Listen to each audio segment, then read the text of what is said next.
everybody came in good shape. And you know, the quarterbacks did a great job organizing, throwing in the summer. So we're way ahead of where we were, even at the end of spring. There are some young receivers that we're going to have to see if they can play.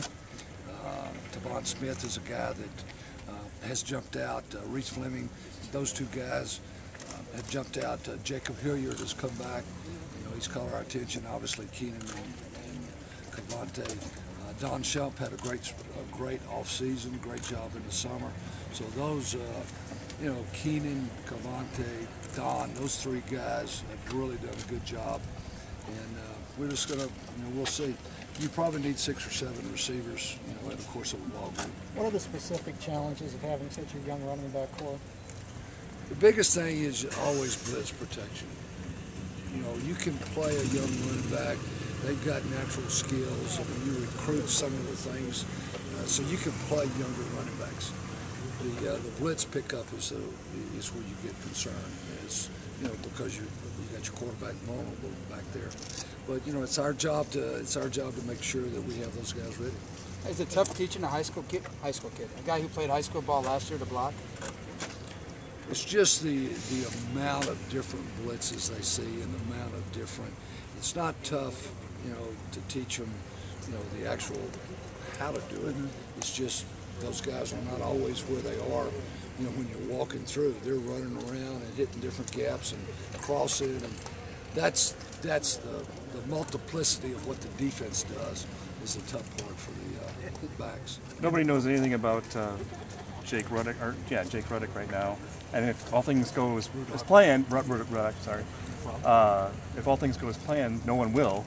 But what about him so far? Because he could be potentially a pretty important player for you. Sure. I mean, anytime your quarterback he's an ankle away.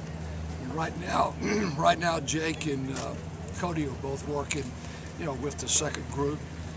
We're kind of splitting their reps. At some point, as we start scrimmaging and camp goes on, we'll start making some decisions about who is going to be the number 2 guy. But they are critical. Is the plan still to redshirt Sokol, or right now it sounds like that's open? The plan is, let us see what happens as we go through camp. Okay. If it were a perfect scenario, you'd like to redshirt Cody because Jake already redshirted, so and then they both can come in at spring training and battle from there. But if it worked out, a perfect world, that was what we'd like to do. You talked up TJ Fedorowicz pretty well in the spring. Has he kind of assumed that? I mean, is he stepping toward? Yeah, CJ's got a chance to be an outstanding player. He's a year older.